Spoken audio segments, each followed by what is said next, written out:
Buenas noches. Hoy vamos a hablar sobre la imbecilidad. Es un término ofensivo, ¿no? Pero en realidad es otra cosa. Uno utiliza a veces los conceptos, las palabras, dándoles un sentido que no es apropiado de acuerdo con lo original, con la etimología original. Este es el caso del imbécil o imbecilidad, que también puede ser equivalente a necio. Nosotros le decimos a cualquiera persona, yo no, pero oigo como la gente le dice, no seas imbécil a otro, no seas idiota, imbécil. Y bueno, se convirtió ya en una especie de palabra que decimos, sobre todo en los niveles juveniles. Yo soy profesor universitario y lo oigo constantemente en las conversaciones de los estudiantes, no seas imbécil, ¿no?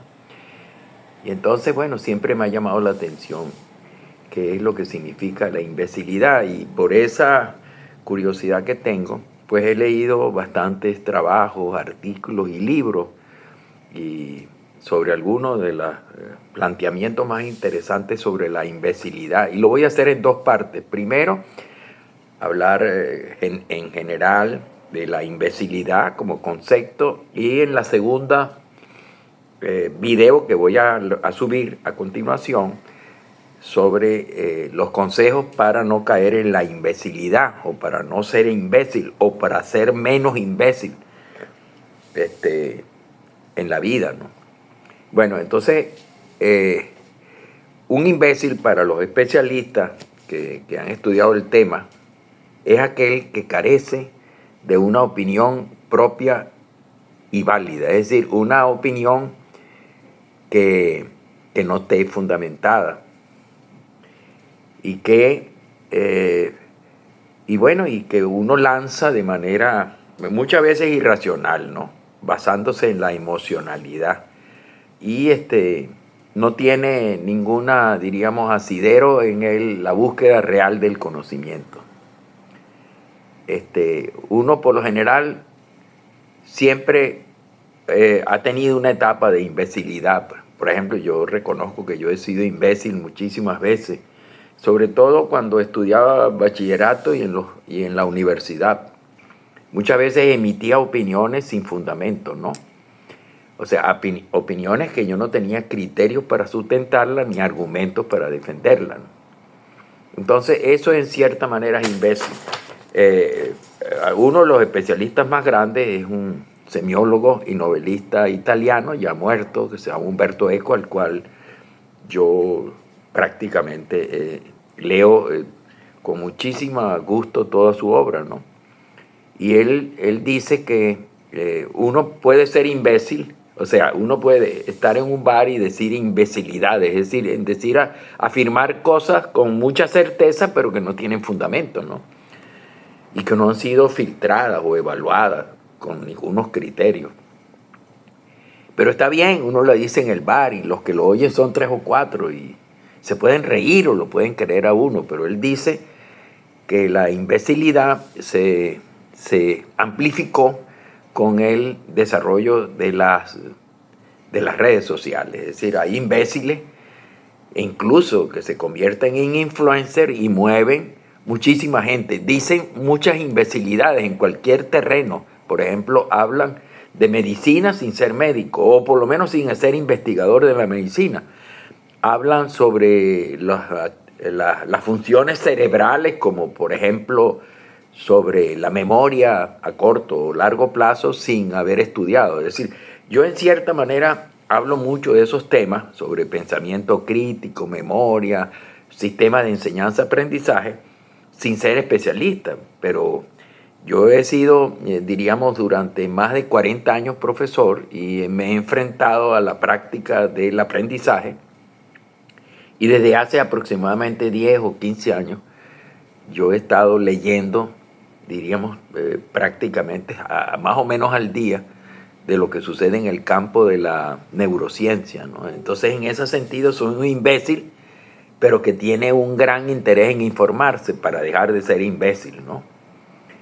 Es interesante. Bueno, yo decía que yo no lo decía, lo decía Humberto Eco, que el ser imbécil hablando con los amigos, una conversación en la esquina, no tiene ninguna trascendencia, ni tiene tampoco ningún impacto. Uno dice cosas y el otro cree o no cree, ya ese es un problema de él, ¿no? Pero cuando uno habla en las redes sociales como influencer, es decir, dándosela de experto, sin ser experto, entonces ya está ocasionando un gran daño, está difundiendo mediocridad. Y entonces eso es lo que piensa Humberto Eco, yo también lo pienso. Los antiguos griegos distinguían entre el doxa y el epísteme. El doxa es cualquier afirmación de sentido común, una opinión cualquiera, que sin fundamento, pero que era aceptada sin muchísimos problemas, ¿no? Eso es el doxa.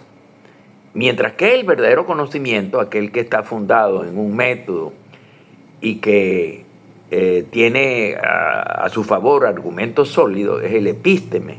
Entonces hay dos tipos de información. Una información de doxa, la cual no tiene mucho asidero, pero con la cual uno está permanentemente en contacto, y la otra afirmación que es el epístome, la epísteme, la información que viene de expertos, o sea, de estudiosos del tema, que tienen algo que aportar, porque se han preocupado y han estudiado el tema a profundidad. La doxa es una opinión fundada más que todo en el sentido común, que a veces es muy, diríamos, tiene mucha razón, pero por lo general también son opiniones que se dicen sin argumentar. El problema de eso es que la persona que las emite, que hace esa afirmación, no se fundamenta en una certeza ilusoria. ¿Qué quiere decir eso? Se fundamenta en el hecho de que sus palabras él dice que son ciertas, o sea, busca la certeza sin tomar en consideración la duda, o sea, sin examinarla. Hay una frase de Sócrates que decía: nada debe ser aceptado sin examen, es decir, y sobre todo la vida, una vida aceptada sin examen no es vida, o sea, no está sometida a revisión crítica. Por esto es tan importante el pensamiento crítico, en el cual uno puede desarrollar juicios de valor. Pero no es eso ahorita lo que yo quiero, aunque está muy relacionado, lo que yo quiero es tratar de tratar de crear, diríamos, información sobre la imbecilidad. Pues. El imbécil es el que no duda, el imbécil es el que argumenta, el que dice cosas sin reflexionar, por pura emotividad, y que no ofrece argumentos a su favor. Eso ha hecho que muchos filósofos, sobre todo contemporáneos, han considerado que aquel que nunca duda es un imbécil, o sea, un necio, una persona que no somete a crítica las cosas que recibe, ¿no?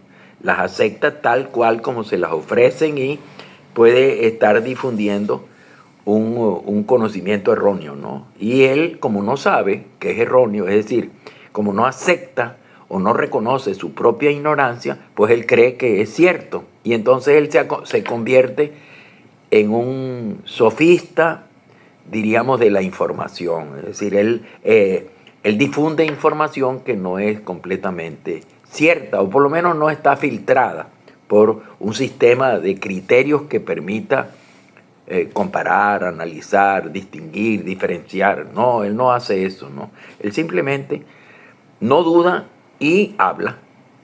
Entonces, el Eco dice que uno de los problemas más graves que hay actualmente es el problema. Venimos de un mundo donde no había casi información. Ahora entramos en un mundo donde hay una abundante y exceso de información. Esa abundancia de información muchas veces no tiene fundamento. Es decir, y además uno carece de elementos de juicio para saber qué es lo que es verdad y lo que es mentira, porque uno tiene que estar entrenado para ejercer o por aplicar el pensamiento crítico, y uno generalmente no lo ejerce porque no lee, no lo ejerce porque no hay métodos aprendidos para, no, por lo menos no les enseñan en la escuela a someter, a filtrar toda la información que uno recibe. No es que uno debe filtrar todo, sino por lo menos algunos elementos fundamentales, alguna información que se considere esencial. Y el problema es que hay muchísima información actualmente, pero no hay no hay pistas para saber qué es lo que es una información verdadera y qué es una información, diríamos, falsa, ¿no? Además, se lanza a una cantidad de seguidores afirmaciones que no son ciertas, o que la persona sabe que no son ciertas, desinformando intencionalmente o malintencionalmente, o lo hace ingenuamente porque no sabe, nunca, no ha reconocido que es ignorante de algo, y por supuesto él cree, como no duda, él cree que lo que está diciendo es verdad. Por ejemplo, hay muchísimos influencers que tienen millones de personas que les siguen. Una cosa es seguir a un personaje que canta o que ejecuta un instrumento. Él no está haciendo afirmaciones, sino simplemente está aplicando aplicando un dominio de un instrumento, y nos lo está diciendo y nos está haciendo disfrutar de su maestría en la ejecución. Pero él no está hablando. Otra cosa es que alguien se ponga a hablar de música sin ser músico experto, o sea, sin ser un músico interesado y curioso por aprender cosas relacionadas con la música, ¿no? Entonces, en este mundo de excesiva información, cualquiera sabe cualquier cosa. Ya se perdió el sentido de la moderación, de la sindéresis, como dice, y perdió sentido la palabra verdadera. Es el tiempo del influencer, del que todo lo sabe y del que opina sobre cualquier cosa, como si fuera un experto. Y por supuesto tiene una cantidad de seguidores que tienen el problema de que no ponen en duda lo que les dice el influencer y, por ejemplo, lo aceptan como una verdad. Él dice que una cosa es necio el que habla y afirma sin saber, pero también es necio el que acepta verdades sin someterlas a crítica. Entonces tenemos como... se puede ser imbécil emitiendo juicios sin ningún tipo de, diríamos, de discusión sobre su verdad. Y también se puede ser necio o imbécil aceptando las cosas sin someterlas a crítica, sin someterlas a un juicio, a un filtro, ¿no? Para Humberto Eco, el imbécil es aquel que habla de todo, pero nunca aporta argumentos. Y entonces lo que hace es ruido, lo que hace es simplemente decir cosas sin sentido o cosas que no aportan nada a la verdad. Nadie es un experto en todo, ¿no?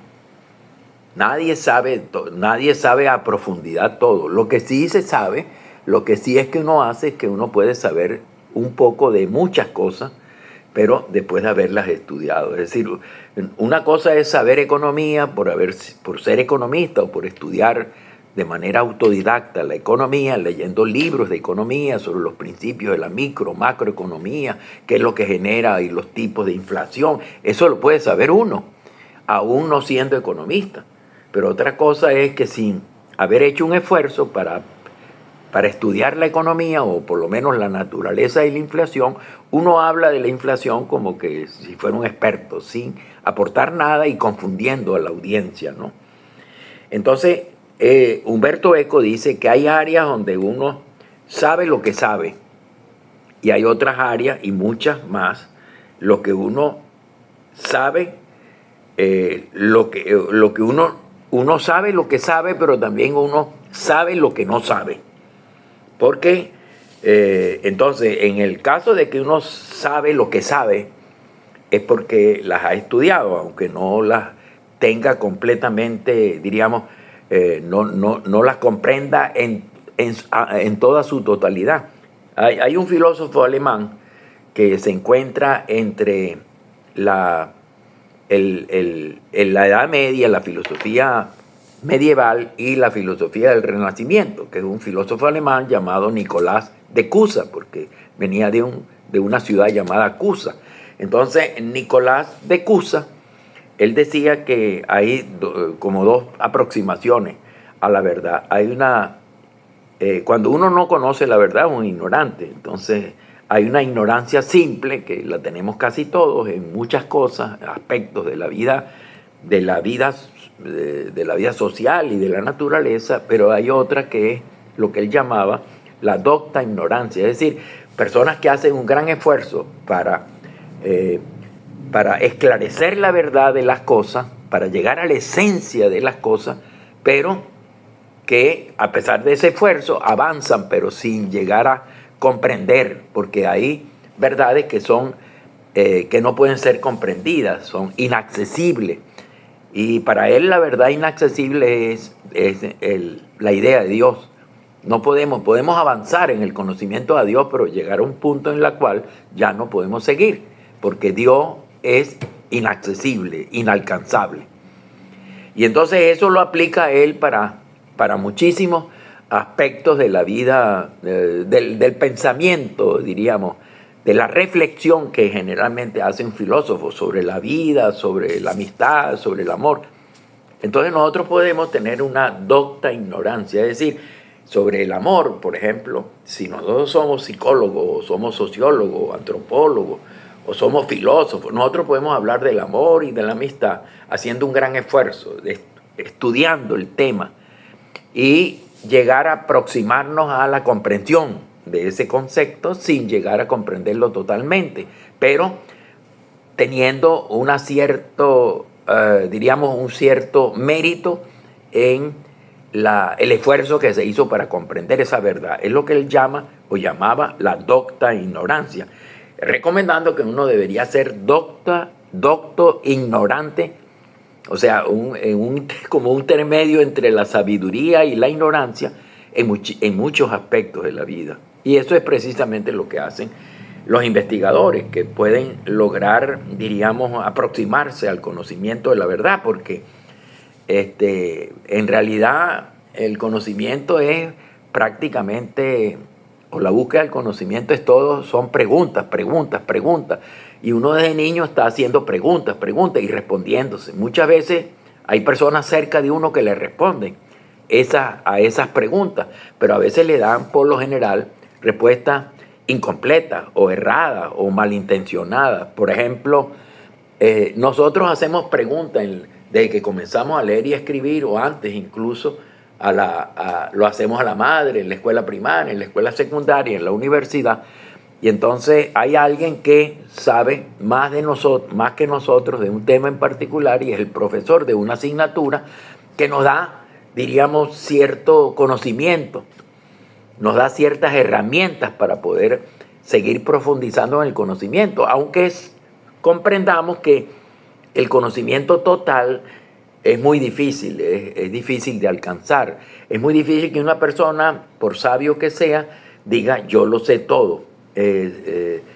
Sócrates decía yo lo sé, yo solo sé que no sé nada. Es decir, él es ignorante, pero más ignorante que él es el ignorante que no sabe nada, mientras que él sabía que no sabía nada, es decir, comprendía sus limitaciones. Entonces hay áreas que hay que llegar a la conclusión de que uno no puede hablar alegremente sobre esos aspectos de esa área que uno no ha estudiado lo suficiente. Entonces, para poder hacer un aporte, para llegar a comprender o acercarse a la verdad, entonces uno tiene que trabajar, es decir, tiene que desarrollar una serie de actividades que los permitan ir, diríamos, que les permitan ir avanzando en la comprensión de la verdad y en la búsqueda de respuesta a las preguntas que uno se hace. Porque la vida no es solamente respuestas, no son respuestas. La vida son inquietudes. En la vida hay muchas preguntas que uno se hace y buena parte de las actividades que uno cumple en la vida es tratar de comprender eso que lo perturba, eso que lo inquieta, eso por el cual él siente una curiosidad especial, ¿no? Él, de Cusa es una de las personas, o Nicolás de Cusa es uno de los filósofos que se metió en el mundo de la comprensión de la verdad, pero desde el siglo V. Entonces, estamos hablando de que él fue anterior a buena parte de los filósofos que hablan, y de los metodólogos, los que explican métodos para llegar a responder una inquietud que uno se hace haciendo investigación, pues. La investigación es comprender una cosa que uno ignora, pero para la cual uno utiliza un método y unas técnicas y unos criterios para poder responder esa pregunta que uno se hace, ¿no? Hay un historiador de la antigüedad, creo que era Heródoto, no sé, que él hablando de alguien, él decía fértil en recursos, es decir, que era una persona que tenía muchas posibilidades no económicas, sino posibilidades de reflexión. Una persona, para Heródoto, fértil en recursos es una persona que tiene la capacidad para analizar cosas, establecer pensamiento crítico y poder dar opiniones, diríamos, más cercanas a la verdad o a la realidad. Y para poder entender, porque hay cosas que son individuales y cosas que no son individuales. Quiero decir, una cosa es la manzana, una manzana que uno tiene en las manos, y otra cosa son las manzanas. Voy a poner ese ejemplo para poder explicar un poco lo que pensaba de Cusa, Nicolás de Cusa. Él decía, cuando uno tiene una manzana en la mano, es una manzana en específica, que tiene unas ciertas características. Pero esas manzanas pertenecen a un grupo mayor, a una categoría que se llama manzana, las manzanas. Todas las manzanas tienen las características propias de cada manzana. Pero en una manzana hay que comenzar a estudiar esa manzana en específica para comprender cuál es su esencia, es decir, cuáles son las propiedades que son únicas a esa manzana y que son únicas a otras manzanas para poder conformar el pensamiento, diríamos, un pensamiento más objetivo sobre la manzana. Entonces uno tiene que ir como desnudando esa manzana, comprendiendo las características que tiene esa manzana en específica, y que nos permitan concluir en su esencia de esa manzana en específica para poder formarnos una idea sobre las características de las manzanas, o sea, partiendo de la esencia de cada manzana estudiada. Cuando nosotros podemos comprender la esencia de una manzana en específico, nosotros podemos comprender todas las manzanas. Es decir, podemos tener una idea más o menos acabada de la manzana como categoría, de la manzana y de todas las manzanas. Pero no todas las manzanas son exactamente iguales. Hay muchas variedades de manzanas, colores, tamaños, formas, pero hay una esencia de la manzana que es precisamente lo que nosotros debemos buscar y debemos investigar aplicando un método. Fíjense, un método científico, o sea, consiguiendo datos que nos permitan comprender, que nos permitan desarrollar un pensamiento que para llegar a profundizar en el conocimiento de un fenómeno en particular. Entonces, fíjense, por ejemplo, ahí tienen ustedes dos teorías que a mí me llaman mucho la atención. Una teoría es la teoría geocéntrica, y se pensaba que el mundo giraba en torno en torno a la Tierra. Pero después llegaron otros pensadores, Galileo, etcétera, muchos otros pensadores que empezaron a discutir esa idea para plantear, entre ellos también Nicolás de Cusa, pero lo hizo anticipadamente. Giordano de Bruno, por ejemplo, leyó a Nicolás de Cusa siglos después. Pero ya él había hablado de que es muy difícil pensar que hay un elemento central que gira en torno al cual giran todos los planetas. ¿Por qué? Porque esa verdad el universo es infinito.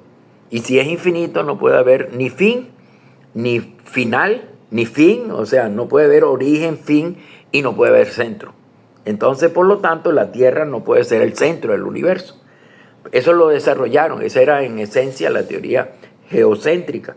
Y entonces eso fue contradicho por otros pensadores que hablaron de la teoría heliocéntrica, o sea que la galaxia o la vía, el sistema planetario que nosotros conocemos gira en torno al Sol. Después, bueno, seguimos avanzando y ahora descubrimos que hay muchas galaxias, descubrimos que hay muchos soles, etcétera, y que hay de que se amplió esa concepción que tenemos nosotros del universo. Y ya sabemos que no es solamente, esos son los planetas que nos enseñaron a nosotros en el colegio, sino que hay muchísimas galaxias que tienen muchos soles y muchos planetas.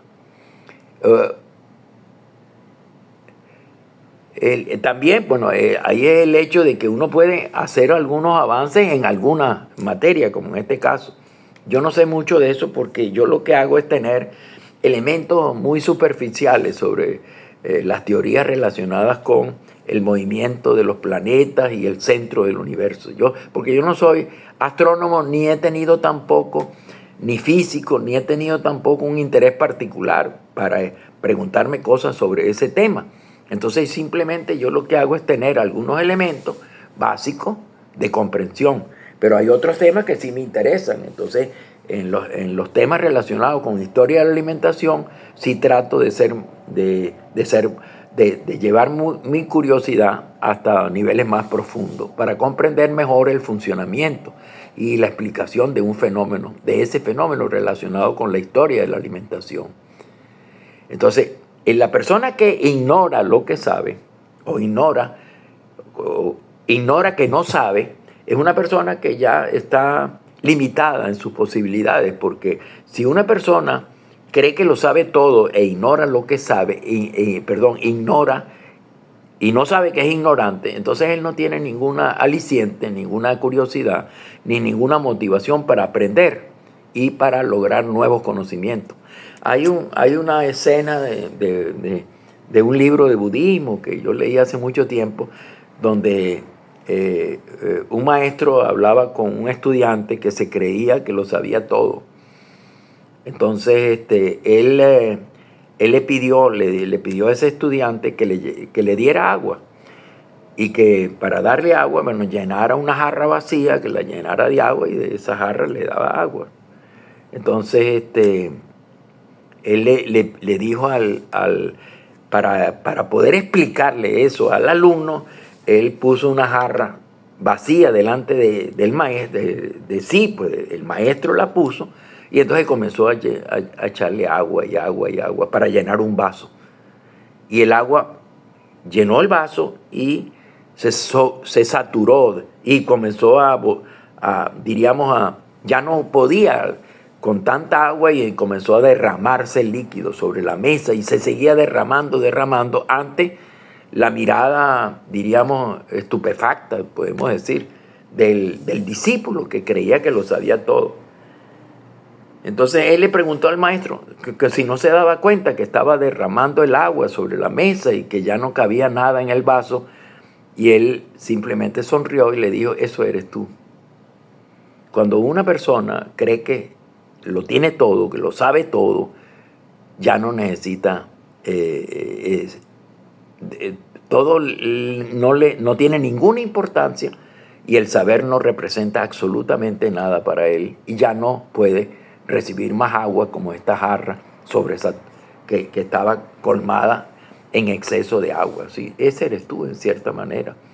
Uno tiene que entender de que uno es ignorante, y como es ignorante, uno tiene la curiosidad por saber más para poder llenar esa ignorancia que uno reconoce que uno tiene, ¿no?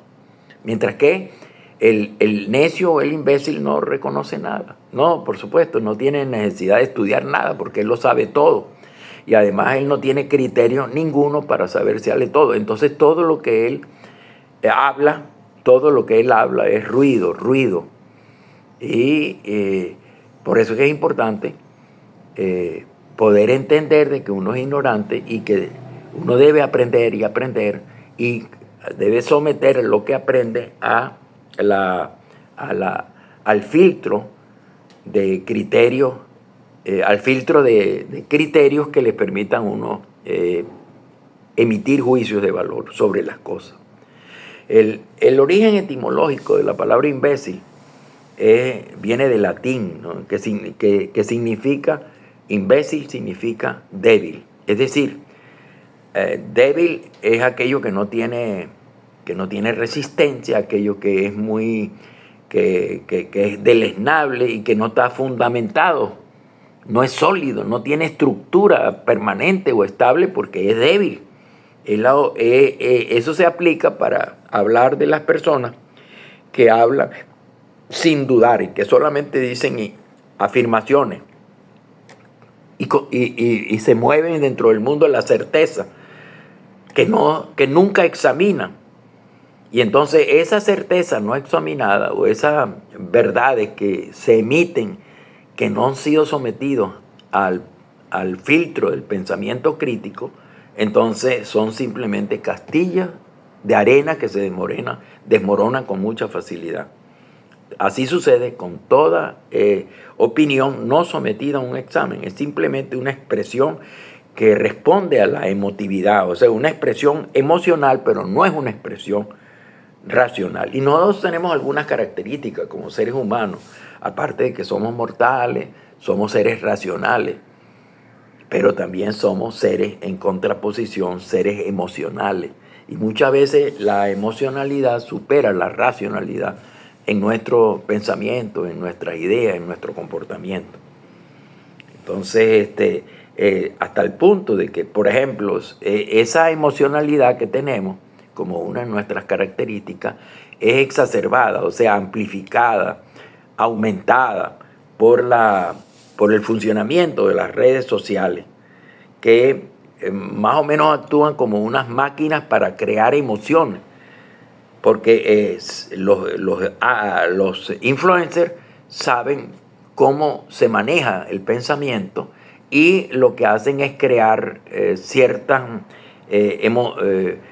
un relato, una narrativa que tiene mucho de emocional, poco de racional, pero que nos interesa y nos engancha como seguidores. Entonces eso es precisamente hasta el punto de que Humberto Eco, por ejemplo, en uno de sus libros dijo que las redes sociales funcionan como una máquina para crear emociones, pero no para crear racionalidad. Entonces, y hay otros especialistas que dicen es que lo que pasa es que cuando uno acepta verdades simples, o sea, acepta opiniones sin filtrarlas, uno se siente cómodo, porque uno simplemente se siente cómodo y se abriga con el pensamiento del grupo. Entonces, porque esas opiniones del grupo aceptadas como creencia del grupo y expandidas dentro del grupo nos da a nosotros seguridad y nos sentimos cómodos. Nos refugiamos entonces en la opinión del grupo, pero la opinión en el grupo es una opinión poco profunda, no está fundamentada y es una opinión fragmentaria o fragmentada. Y entonces, para ese grupo del cual formamos parte, el otro grupo es el que es imbécil. El otro no tiene la razón, porque la razón nos pertenece a nosotros. Eso es lo que hace, por ejemplo, que nosotros creamos en política, por ejemplo, de que nosotros siempre tenemos la verdad dentro de nuestra ideología, sin tratar de someterla a los juicios a juicios críticos. Nosotros aceptamos las propuestas ideológicas sin discutirlas. Entonces, muchas veces defendemos también de manera imbécil o irracional, defendemos esas opiniones que no, de las cuales nunca hemos sometido a examen. Entonces, eso sucede mucho con las personas que son ignorantes, que defienden una cosa y son muy difíciles de convencer de que toda cosa debe ser examinada y sometida a, que debe ser dudada y sometida a crítica para poder establecer la verdad. Ahora, en el segundo, en el que viene a continuación, en la carta que viene a continuación, voy a tratar de explicar, de acuerdo con las ideas que tienen muchos filósofos y sobre todo la psicología positiva y algunos filósofos y neurocientíficos y algunos filósofos o semiólogos como Humberto Eco, voy a tratar de explicarles cuál es la estrategia que debemos aplicar para superar la imbecilidad, para no ser tan imbéciles tanto tiempo y en todas las cosas, y para poder más o menos librarnos de ser imbéciles en algunos momentos de nuestra vida. En el próximo charla, Cartas de Cartaya. Como en las películas mexicanas que se continúan una con otra y que nos dan a nosotros algunos elementos y nos enganchan para la segunda parte de la narración, donde se esclarece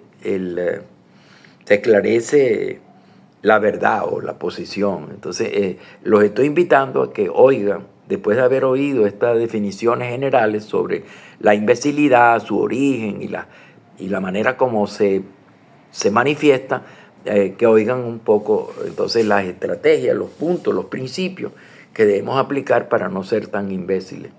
Bueno, nos vemos en la próxima carta. Si les gustó, hagan clic, por favor, y suscríbanse. Inviten a otros que se suscriban para que podamos discutir